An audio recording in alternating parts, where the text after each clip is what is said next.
Well, thank you so much, Michael, for joining me today. Very, very excited to chat a little bit about your journey, your incredible journey so far in life, and what you've done with your philanthropic journey and your philanthropic path, and then also your investment side, specifically kind of around climate, as we see this influx of love around our nature and climate, and what traditional investment can do, but also venture side. So I kind of want to talk a little bit about your journey first. I know you've kind of talked about it a lot, and I'll link below a lot of the talks that you've done. But just for a little bit of context, maybe give the audience a little bit of the breadth of sort of what you've done in your life and your career so far. Thanks for having me. It's great to be here. I'm a serial entrepreneur, so I'm 67 and I've done half a dozen business startups and a half a dozen nonprofit startups. And most of my career was in the real estate business, or the first part of my career. Mm-hmm. And the thing that's great about real estate is when you have a great team, you could take the day off. A lot of people in real estate say they love being able to play golf and the tenants still have to pay the rent. But for me, the time that I got while building my real estate career allowed me to get involved in philanthropic activities that were very proactive. And perhaps the most important of them was when I was leading peacekeeping inspection teams around the globe for the UN to 28 war zones during the 90s. That gave me a kind of perspective about the world. And at the same time, I was working in the Middle East at the request of some of the leadership in Israel and the United States to visit. So I met with Arafat 7 times in the middle of the night, and Mubarak and King Hussein of Jordan, and leadership in Syria, Cyprus, Afghanistan, Saudi Arabia, Pakistan, Lebanon. So it was quite a journey. It was a bit of a whirlwind, and it's hard to imagine because all of that happened in close to 70 trips in the 90s, and now it's a bit of a blur. But wow, I'm a passionate believer in being a venture philanthropist, not a desk chair philanthropist. Nothing wrong with people writing checks, but where you can roll up your shirt sleeves and really lever whatever capital you can donate with your time, there's sometimes a magic that takes place. Wow, that's incredible. I know it was a really long time ago, and it's probably really a profound time in your life. But do you mind taking us back to what does that entail?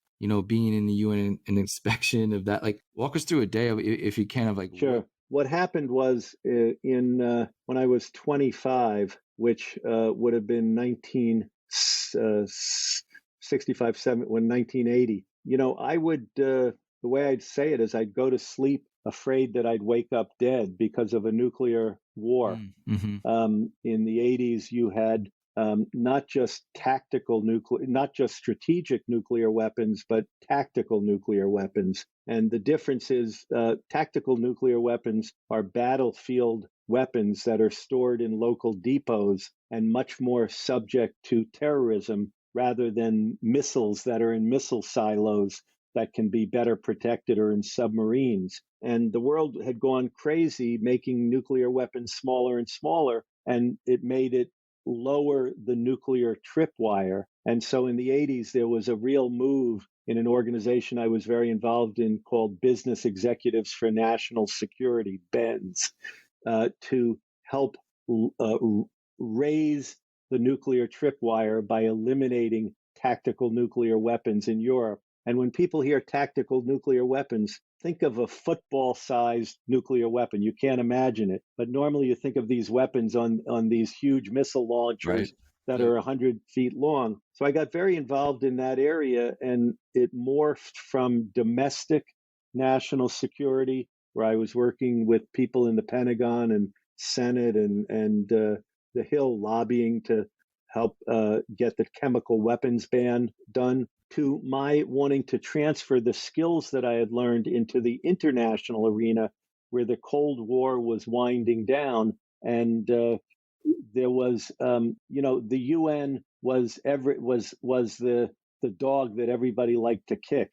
The UN had a mandate that was impossible. Most people don't realize when they think of the UN as this either ineffective organization or, people fear these black helicopters.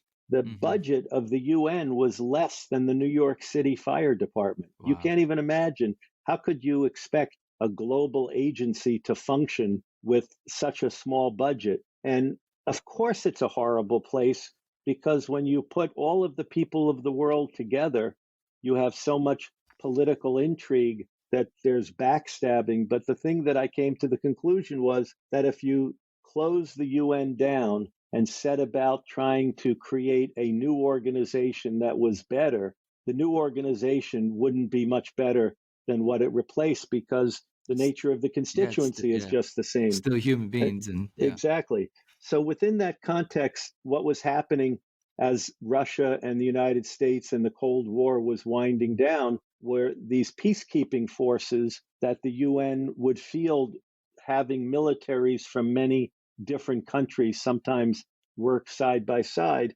And the problem is that the Security Council of the UN would extend or create a mandate, and then they would have another bill, and the two bills might be contradictory. So Mm, one should say you have soldiers with weapons, and another should say you have soldiers without weapons. And it's very difficult because it's a legislative body, not a military authority. right. So we spent a lot of time thinking about how peacekeeping could be organized in the future and what was the role of peacekeeping. And I led teams to the 28 principal peacekeeping sites around the globe. Wow. And a typical trip, the one that comes to mind is we were on the ground. We left New York and flew through Taiwan to get to Cambodia, where when we got to Cambodia, we arrived and immediately were ferried in helicopters up to the north west district, where there was a temporary camp where King Sihanouk was holding court. But this was a moment in 1993 where the Khmer Rouge were being decommissioned, and they were trying to move Cambodia from a wartime economy to a Hmm. peacetime economy. After the Vietnam War was over, the Khmer Rouge took over Cambodia and basically killed anybody who wore glasses or was from the middle class because they were trying to eliminate the intelligentsia and the entire academic population. So the intellectual capital of Cambodia was largely eroded by the craziness of the Khmer Rouge trying to get everybody back to work camps and instill a kind of hardline communist part. But now the talks had already occurred, and the Khmer Rouge were decommissioning. And when I brought a team of 18 people, it was normally from the Pentagon and from the State Department and from business and academics and media. That was the mix that we historians. And by having that diverse group, we were trying to buck the trend of policy, Mm, because normally a group like that would be monolithic. It would be everybody from the State Department or everybody from academics, and you mix diversity, and all of a sudden you get new insights. So, as a simple yeah. example, in Phnom Penh, which is the capital of Cambodia, the UN had been the largest employer for a decade because that's where they were headquartered. But when they were thinking of leaving, nobody was realizing that from a pure economic point of view, they were going to leave a vacuum, because the economic spending of all of the UN personnel, if they left while they were leaving trying to transition the economy, Yeah. they were also creating a hole in the economy, and they had to think about how to do a transition. So the military folks might see it one way, but business people would see it another. And by mixing that, we got to look at, you know, different sites from Cambodia, the killing fields of Cambodia, Syria, Cyprus, El Salvador, Mozambique, Angola. Each of them was a different kind of conflict, and the UN was playing a different role. We were in Rwanda a year after the massacre in Rwanda for the first anniversary to try and see what lessons learned there were. It happened that when we landed in Rwanda, that was the day that Rabin was assassinated in Israel. And because I had these two portfolios of back channel work in the Middle East and peacekeeping work at the UN as a volunteer. I wasn't paid for any of this. I had to decide, should I leave my peacekeeping trip and go to the Israel for the funeral? And I decided that I couldn't leave the peacekeeping trip because that was something for the future, even though I was devastated by Prime Minister Rabin's assassination. So it was a particularly tough day that I remember. I had to decide which was the more important. Wow, that's incredible. I mean, it's kind of interesting because what I really look at, and what I've really enjoyed doing over the last decade, running Cause Artists as a platform and interviewing founders from around the world, and now interviewing investors. I've come to this sort of realization that, and I'd love to get your perspective on this, that business has a unique way of bringing people together that I find fascinating and a little bit like inspiring. I feel like it has the potential to kind of solve a lot of these problems that we sort of have. And you've seen, the maturation of this impact investing world, right? It's sort of this terminology now, but it seems like you've been on that route for a very long time. I guess what's your thoughts on, using financial capital, early stage investments, whether it's venture, private equity, whatever it might be, but using that as a way to solve whether it's domestic or international issues. I think of business as a knife. Mm-hmm. It could be used to cut a meal that I need to eat from, and sadly, it could be used as a weapon to harm somebody. Mm-hmm. And so when you were talking about business at its best, where business is non-ideological and problem solving, having people organize around building a product or a service and delivering it, where it's blind to what your race or gender or sexual orientation is, because you're just selling a legitimate Mm-hmm. product or service, it can be a tool for the good. But unfortunately, it can also be used as a tool for the bad, because I think there's plenty of evidence that, as an example, the oil companies have known about climate Sure. change for 30 years. Exxon has been raising its oil rigs in the water because they knew the sea would be rising, while they've been funding public relations campaigns to stop people from knowing that. So I think business, rather than thinking of it as a tool for good, is an amplifier. It takes good intentions and can amplify them to actions that can truly serve man. And at the same time, it can be used, unfortunately, as a lever for undue influence. One of the things that's interesting is in the early 60s, there was a famous economist named Milton Friedman from the Chicago School of Thought, which was a very conservative school of thought. And the conception of a corporation at that time was that it had a single duty, which was to serve its shareholders' purpose. But a poll taken about 5 years ago of some thousands of young people said that the purpose of a corporation is to solve the problems of the world. And it's a completely different conception of what corporate power can be used for. And hopefully, more people want to use business organizations to harness creativity and collective action to make a positive difference in this world. Do you think the rise in climate investing, the rise in just looking at climate as an asset, has the potential to bring some of these people together in a way that it hasn't before, because it does uniquely affect us all, obviously in different ways? Climate will affect different populations worse than others in certain parts of the world and so on. But it is a unique product, let's say, that we all use and we all sort of depend on. Does that give you a little bit of optimism that maybe this, quote unquote product, so to speak, has that opportunity to bridge the gap between these cultural or racial differences, where business has this unique opportunity to do that within this realm? And this is Yeah, a big asset class, right? I mean, sure. climate is going to be huge. It already is, but it's going to be huge. I think that there's been a number of great trading histories where governments have fought markets Mm-hmm. when they're defending a currency. And my general sense is that in the long term, markets are more powerful than governments. That might be a way to understand Bitcoin as an example.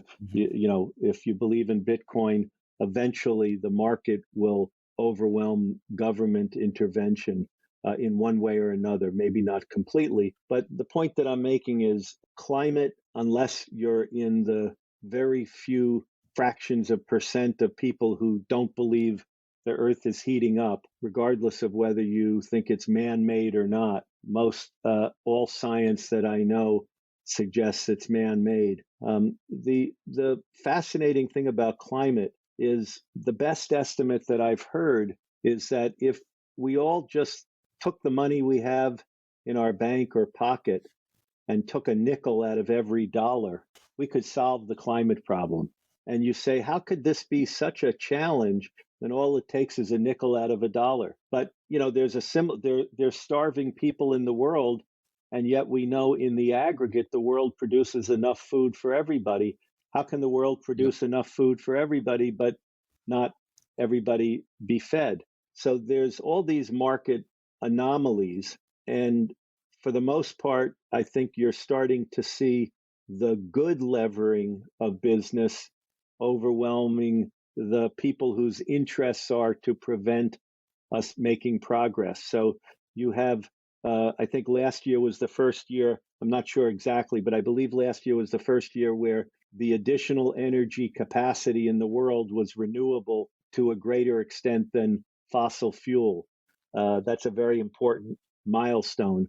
And while it's still far from enough, it's amazing to drive on the road and see how many Tesla and other electric vehicles are starting to be on the road. I just bought a Rivian. I took I own a couple Teslas, but I got my Rivian last week, and it's an amazing Oh, truck. what's your review on that? What's Yeah, your review? well, first of all, there's some innovations that are just fantastic. They just, I'm not an advertiser for Rivian. I just have it a week, but just driving a Rivian electric truck was Yeah. comfortable. And they've thought of a million little details that, since I've never owned a pickup truck before, I can't tell you. But, there's flashlights in the door if you need a Yeah. flashlight. And the speaker is a boombox that comes out and is a Bluetooth speaker, and the way they have a built-in air compressor, which is genius. So if you're taking bikes, you can pump up the bike, Oh, and that's brilliant. Yeah. there's just lots Yeah. of it's just. But fundamentally, it's an electric car, which is the most exciting about it. I know on my Teslas that the driving a Tesla seems to be about the equivalent of $1 a gallon. I'm not sure that's the best way to say it, but the operating costs per mile of a Tesla are about a third of what it costs with a gas powered car. And most people just look at the price of the purchase, but the lifetime price makes it a dramatically better, all the EVs Yeah, but dramatically yeah, and better. it's well, just at the recent Tesla Investor Day, or Elon had said that people think that Teslas are really expensive, but he's like, the average Tesla is cheaper than basically any brand new car or market from GMC or Ford or something like that. It's like any American made car costs more than the Tesla, besides like the S model. But then he said the Y The was the, three, it's not really expensive. That theory is kind of past, because a right? new car from GMC or Ford is going to be 40, 50 grand, just like a Tesla. So I think that part is coming down and consumers will do it. But I think it's still only, what, 1% of the market is Yeah, EVs, maybe but even less. I think they're doing a 500,000 cars or something a year, Mm-hmm. and this is 2023 and 2024 are the year where finally all the other car companies are coming out Yeah. with electric Yeah. vehicles: BMW, Mercedes, Mm-hmm. Honda, Volvo. It's just amazing. It's gone from one to many, and I know when I have friends who are telling me they just bought a BMW electric station wagon, uh, something is changing, because these are people who, while they're interested in the climate, it may not be their primary issue, Yeah. but it just makes sense to buy an electric vehicle, and so that's a great thing to see. Nobody's going to use a home phone. They'd rather just have an iPhone or a Samsung because Right. it's just better. right? Right. So at some point, people will just notice that it's just a better way to drive, and eventually, it's going to be the safest way to drive ever created. So that's also a massive plus for a lot of people making that transition. And that's a perfect segue into, I think, back to sort of some of the climate investments that you and the team have made, or I'm sure you see some incredible technologies come across your desk. Monarch was one that I had interviewed Carlo a while back, and I thought what him and the team has built. I think it was an engineer from Tesla is actually one of the Yes. co-founders. Yeah. So, but I think that that's a great example of looking at different areas of the economy where electrification or looking from a climate lens can really, solve some really interesting things. And agriculture is a huge part of the economy. So that's massive right there. But like, what are some of the other things that you and the team have maybe invested in or excited about within climate over the next 10 years? Sure. So, when you talk about the range of activities, you want to look at ways to produce electricity and you want to look at ways to save energy because they're both part of the equation. So, we have a stealth company that hasn't gone public yet as to its work, but all I can say is that it's taking wave motion, the up and down waves, and turning that into energy, Hmm. which is just it'll be the cheapest energy on Earth because the water is moving, think of it as a piston up and down, for lack Hmm. of a better way of saying it. But then you have to say, so if you're producing energy out in the middle of the ocean, what do you do with it? It turns out that there are some uses for energy, Pentagon and elsewhere, but you could produce hydrogen and then barge it back to land. Hmm. Or you could have certain telecommunication links or server farms that use power like that. So that's pretty fascinating. One of the companies we're very involved with is a company called Bright Night that you'll hear about more and more. It was founded by Martin Herman, who was the second largest private solar developer in the country when he decided to start a new venture. So he split with his partner in what used to be called 8 Minute Energy and then started Bright Night. And in the utility world, the most important thing to understand about utilities is up till now, solar developers basically had a simple contract with the utility. When the sun shines, you'll take all the energy I give you. And wind developers had the same contract, which was when the wind blows, you'll take all the energy I can give you. But that meant that solar developers and wind developers were not really conscious of the utilities problems because the utility would just take whatever they sold them. But from the utilities point of view, they were taking as much solar and as much wind. But how did they satisfy their customers' needs when the wind isn't blowing and the sun isn't shining?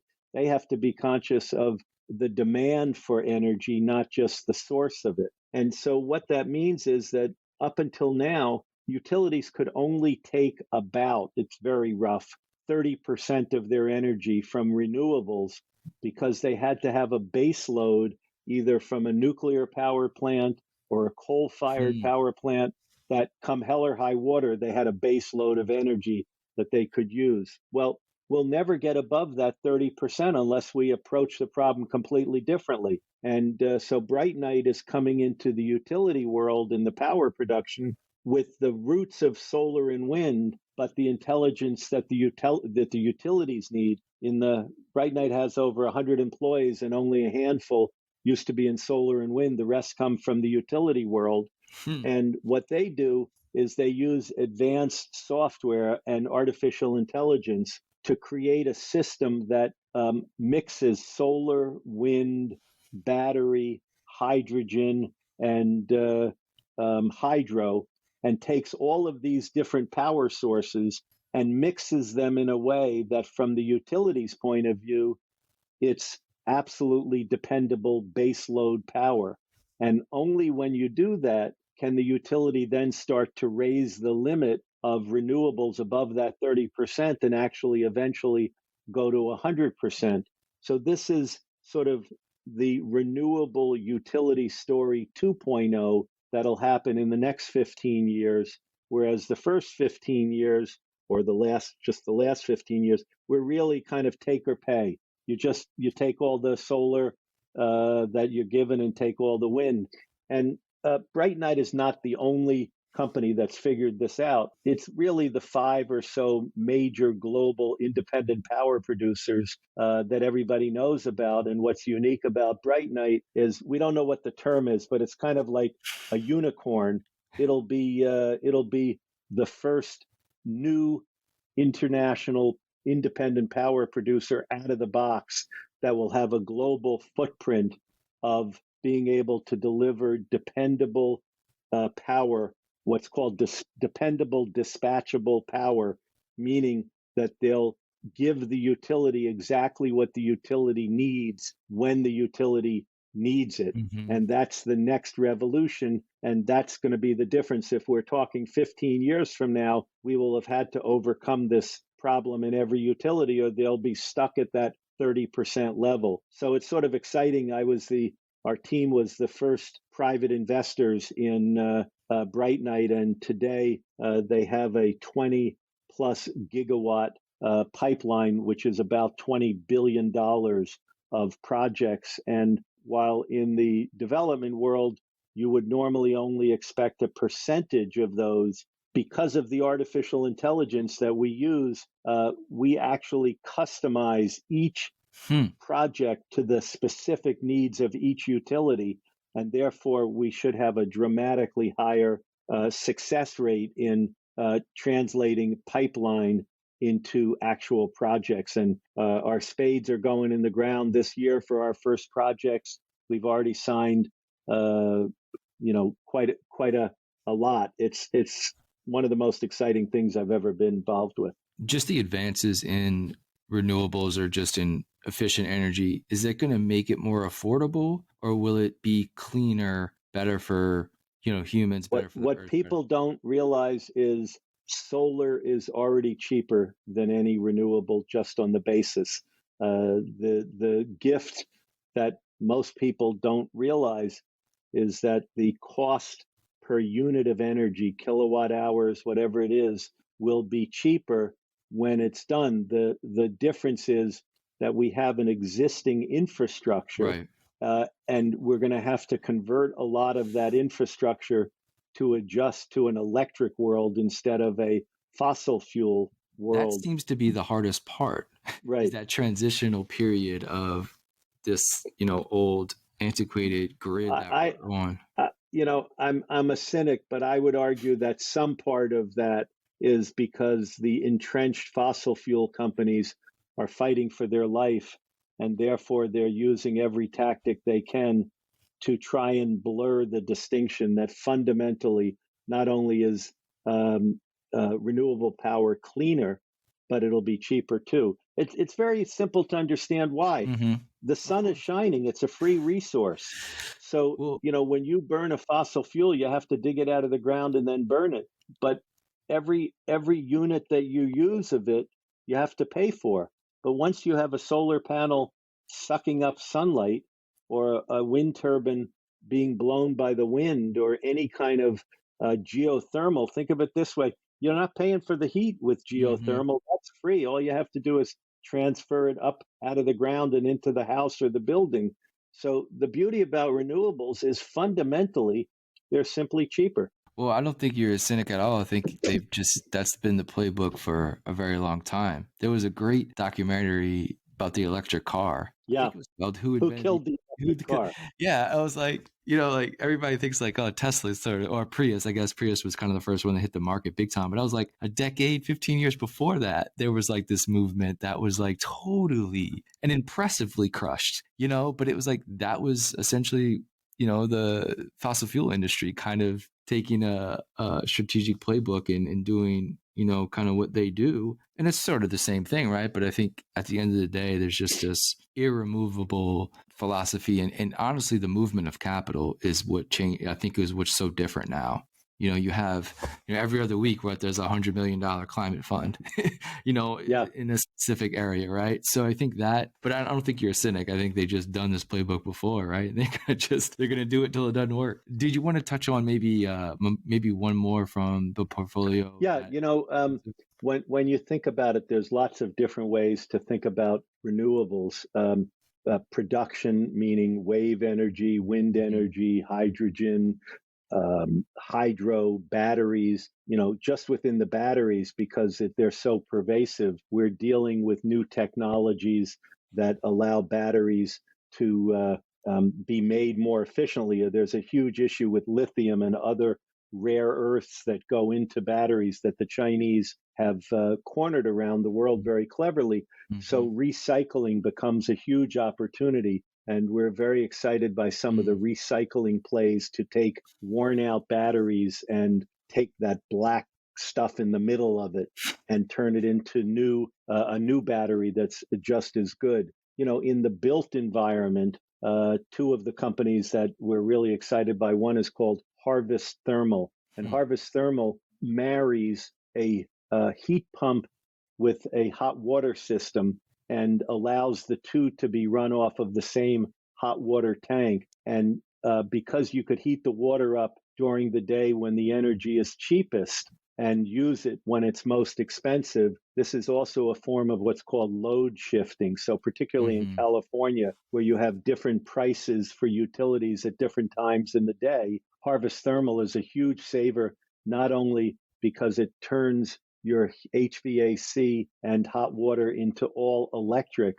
but it allows you to load shift and be much more efficient in what you're. And they're winning awards all over the place. It's exciting. We're an early backer. They've just won some major awards. In the built environment, another company that we're involved with called 3E Nano is a startup that has a technology I wasn't familiar with before called sputtering. Think of it as a spray Mhm.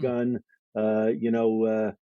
It's a spray gun that's a very, very specific type, and that type is called a sputterer. And it sprays a kind of plastic coating either on glass or polycarbonate windows. And that particular plastic coating, when I say plastic, I'm not sure if plastic is but it sprays a coating which has an insulating capacity without degrading the ability of light to go through it. It's Mhm. easy to insulate. If you just put a piece of plywood over a piece of glass, it'll insulate, but you can't see through the glass anymore. The key is to better insulate the glass. And here's a statistic we learned in underwriting that company that I never heard of.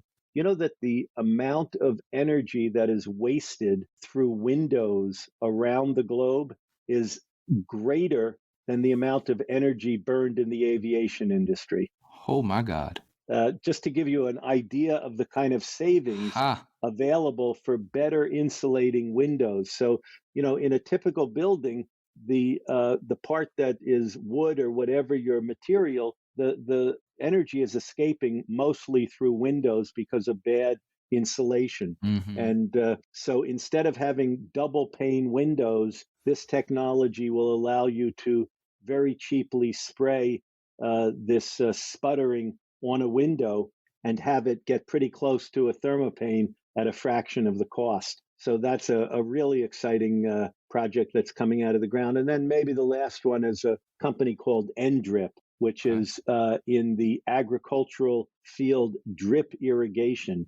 For Mhm. people who don't know, drip irrigation is when you take little plastic pipes and run them down the row of each plant in a large scale farm. And typically in the past, many of people have seen those sprinklers that are like 150 feet Right. long and they go around in a big circle. And when you're flying over America, you see these weird circles wherever they're farms. It turns out that if you look at the amount of water that's used in that kind of irrigation, you're wasting maybe 40, 50, 60% of the water because it's going where the plants aren't. But if you Mhm. only take water through a pipe that's strung right along the roots each row, using 60, 70, 80, 50% less water, you actually can deliver water exactly when it's needed to the plant at just the right time. And you can put fertilizer through that pipe as well. And again, you can use a quarter of the fertilizer or half of the fertilizer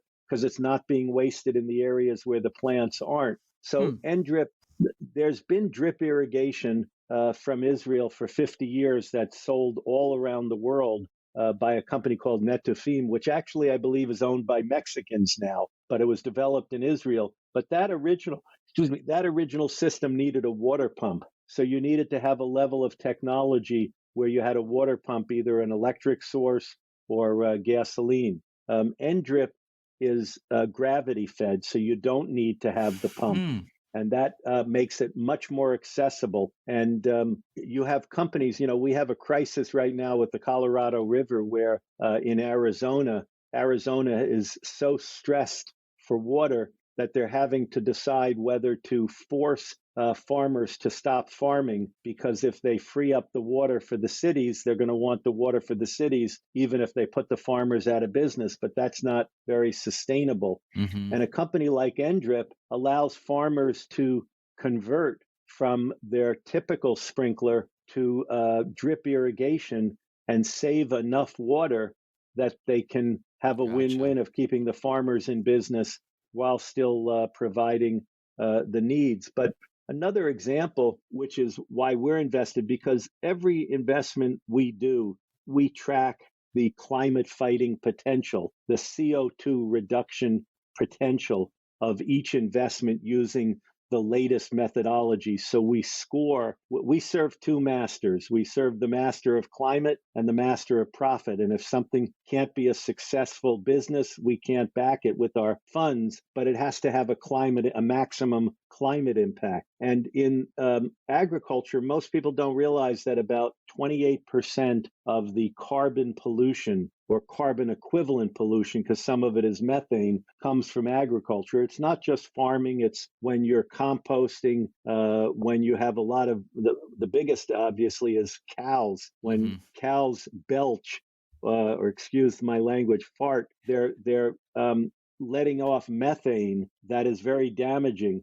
And one of the reasons people think we're going to have to eat a lot less meat is because it's very important to the environment that we reduce the amount of methane that cows are producing. There are some technologies where compounds are being created that can be fed to cows that actually will make them produce less methane. So we're going to have that, but you have lab grown meat and so forth. Yeah. But the point that Cellular I'm meat. making is that one of the big producers of methane is rice production when you have flood irrigation. If you think of your pictures Mm-hmm. of Asia, how rice is grown in flooded areas. Well, in areas that are challenged for water and you want to have a climate impact, it turns out if you can get forms of rice to grow using drip irrigation instead of flood irrigation, you save incredible amounts of water, 90% or more, because you're not flooding the field. I'm not sure if my 90% is the exact number, but it's a large amount of water. Sure. But more importantly, because you're not doing flood irrigation, the methane production is dramatically reduced. And it turns out if you look at all of the rice production around the globe, it's a major contributor to methane, and methane is much worse for the environment than CO2. It's like the equivalent of 40 times as powerful as CO2 because of the chemical compound. So if we could reduce methane, another place where methane comes out at oil wells, it leaks out of oil wells. And so there's a lot of legislation around having much more stringent building standards so that oil wells capture the methane and it Right. doesn't go off into the atmosphere. That's what I wanted to ask, was the capturing part. I've noticed that a landfill close to my house has like equipped itself quite beautifully, really, with like these methane capturing mechanisms where you can then transport the methane and use it as energy in other Right. aspects. So there's sort of this regenerative possibility with the capturing of methane. I don't know if landfills is sort of a perfect scenario because you can capture it easier than you probably can capture cow farts, Right. methane. But is that something, whether it's oil refineries or other aspects of the economy where methane is sprayed out a bit more, is there ways to capture that Yeah, and regenerate that as sort of energy? absolutely. You know what most people don't realize is one of the reasons that climate is so complex Mm-hmm. is we could talk about any one policy, your favorite Mm-hmm. policy. And of course, if there was any one policy, it would be the climate tax or the carbon tax. Mm-hmm. If you had a carbon tax, it would be the single most effective way to harness the creative entrepreneurial power to reduce carbon. But there's a lot of sad reasons that we're not likely to see that anytime soon. But even a carbon tax under most scenarios would only address maybe 30% of the problem. What we like to say, I'm part of a team at MIT called the Climate Pathways Project that has the arguably one of the very best visualization simulators of climate. You can put all the policies you want into it and see how it will affect climate over the next 100 Mm. years. And the takeaway is there's no silver bullet. There's no one policy. What there is silver buckshot. There's a, Hmm. a, a, a portfolio of, frankly, no less than a dozen separate policy areas, and each of them is 100 policy areas. But the point is that we're never going to solve this simply by going to drip irrigation or Right. electric vehicles. We're going to have to solve it in the built environment by converting heating and cooling to electric from gas and oil.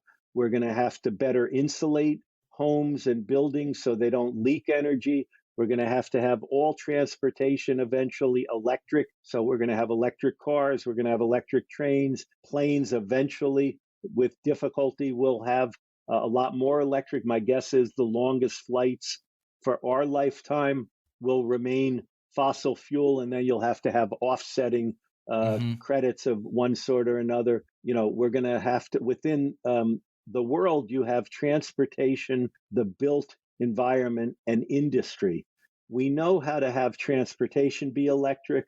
We know how to have the built environment be electric. The toughest is industrial heat because there you need temperatures over 1,000 degrees centigrade, and it's very hard to get those temperatures using renewables. But they're even beginning to see that in one area is deep geothermal, because if you go 1,000 Yeah. feet down, you can get some heat there. So that'll be the third big category. Right now, industrial heat is lagging behind the other two because it's so hard to use fossil fuels to get that intense heat. But you need that heat for metallurgical mining. You need it in the plastics business. You need it in pharmaceuticals. There's a lot of industrial processes that need industrial heat. And we've looked at a lot of different ways to harness renewables in the industrial heat area. I'll end on two questions here.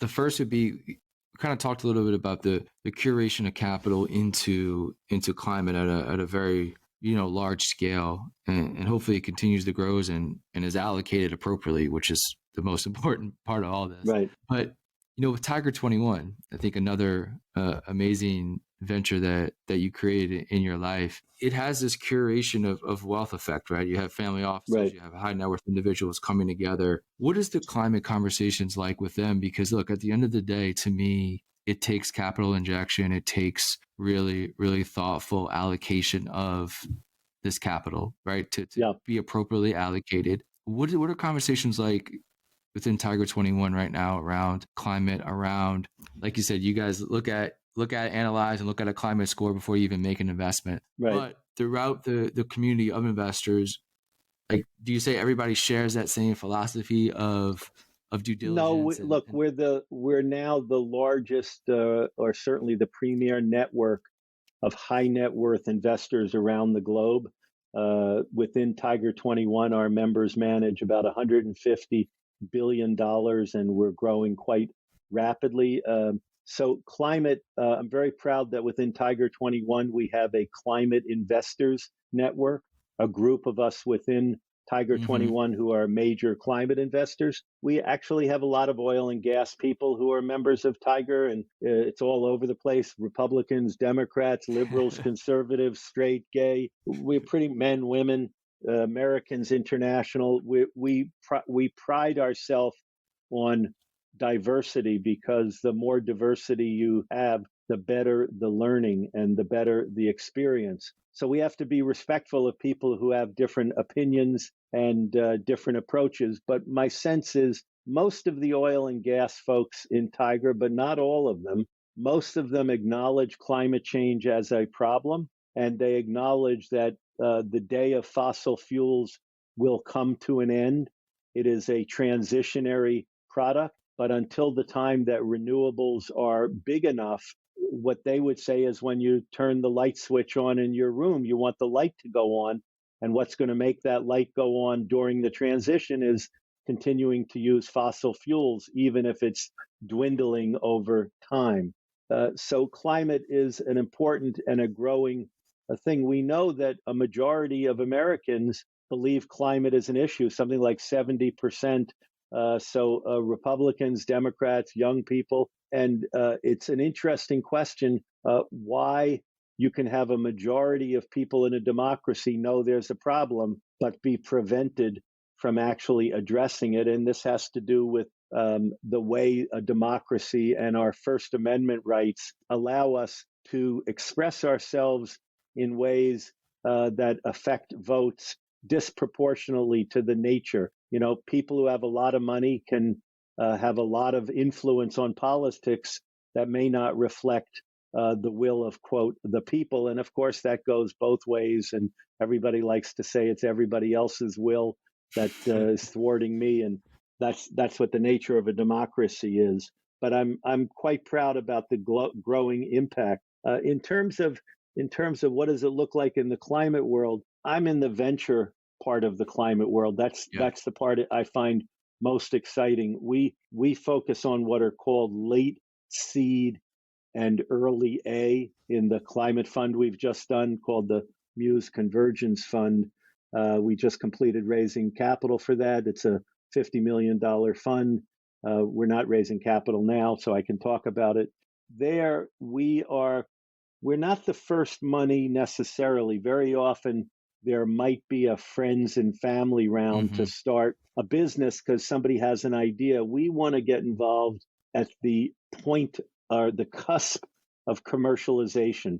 We want to see a product that's defined and a customer that is expressed interest in that product. We want to understand how it's going to be delivered. And then we want to see whether the management is strong enough to build a company, because if it's two college professors who know nothing about business, they may have very unreasonable expectations about what it takes to build a business. And we want to see a route to cash flow positive. Even if it's a couple years out, we want people to have thought about these issues. And of course, we have to look at what the competition and what's called the addressable market is, because we only have till 2030. That's not too far away to cut emissions in half. So we're mostly interested in technologies that have the capacity through technology to scale to have an impact. That's really what we're desperately looking to do, is back companies to have an impact. So you mentioned Monarch. We were, I think, in one of the first rounds of Monarch. We've been there for a long time because obviously if you can become what we call the Tesla of the tractor business, you're going to have a big impact because of all of the tractors that are used in the farming sector. I'll end on the last question, and you've done so many things throughout your life and throughout your career. I kind of want to touch on a little bit of advice, if you don't mind, maybe sharing. I know you wrote a book, Think Bigger. Really focusing on entrepreneurship and the possibilities there. And I think if you can maybe look at this younger generation, right? I mean, I think there's so many amazing possibilities with the technology, but at the end of the day, it still takes people, right? AI is not quite yet that to spark inspiration and create companies and do all these things. They can definitely be an assistant to all this, but it takes human risk takers and it takes dreamers, right? I guess what are some advice you'd give young entrepreneurs in this day of age? Obviously things have changed, but then also on top of that, for emerging investors as well, because you've been on both sides of the coin. Very often I'm asked by some young person that they have two job opportunities and which is the better opportunity. And it's the wrong question. The question is, what's the better opportunity for you? Who are you? So I think one of the early chapters in my book is called Know Thyself. And Mm, you really have to understand who you are. It's a process of continual evolution. I'm 67 and I hope I'm still learning about myself through meditation, which I do regularly, and analysis. But there's lots of other different ways that one can learn. And I think that you really have to tap into your core because too many people are thinking about a job as just a way to put food on the table. And of course, that's important. I don't minimize that in any way. But if you take a broader view, my experience has been if you can tap into what your unique potential is. I believe, I'm not a religious person, but I believe every one of us has potential that can be revealed if you can put yourself in the right setting, in the right space, the right headspace. So I really think this notion of tapping into itself. And on the other hand, I think the most important thing is hope. And it's true that hope isn't a strategy. You know, if you have a problem, just hoping it'll go away isn't going to make it go away. But a hope that humanity has been saving itself yeah. for time immemorial. It is true that we are facing challenges that seem daunting, not just the climate challenge, but the political division within our country, the threat of nuclear weapons. We could go on and on and on.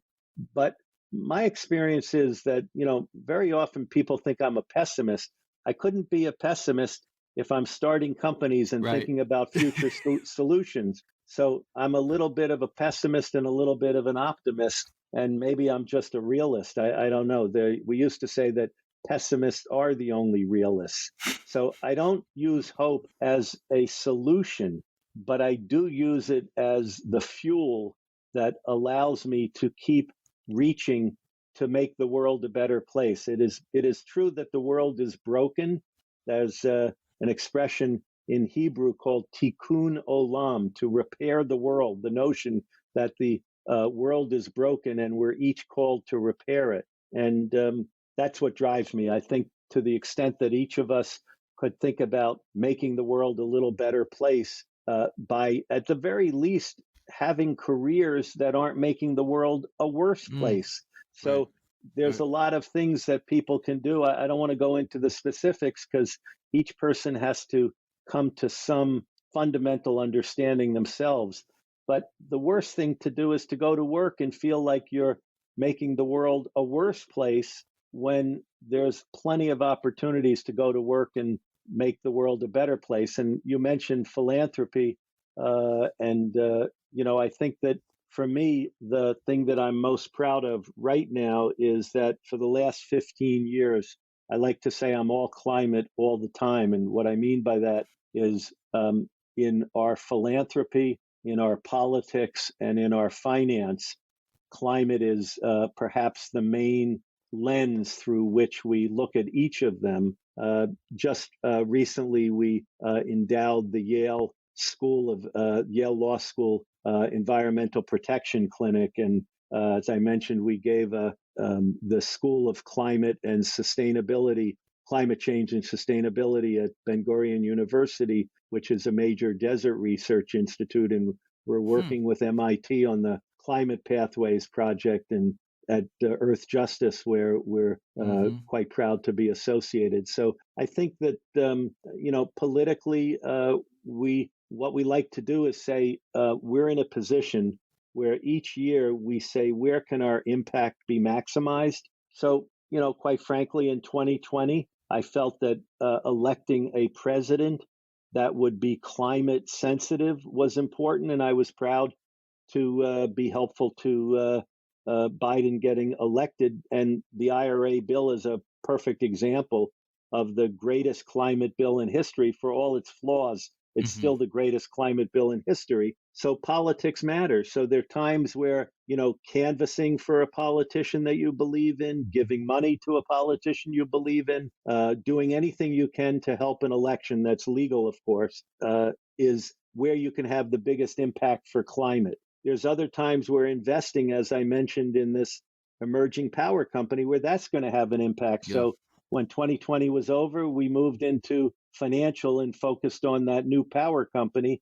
We have a presidential election coming up in 2024, and climate should be front and center, and we're going to do whatever we can to make a difference. Well, thank you so much, Michael, for taking the time. I know you're extremely busy. I'm just so grateful to get to chat with people who've done some incredible things in their life. It inspires me, and I hope it inspires others. So, best of luck for the next couple decades to come with you and the team. And thanks for living an amazing life and sharing your story. Best of luck, and thank you for joining.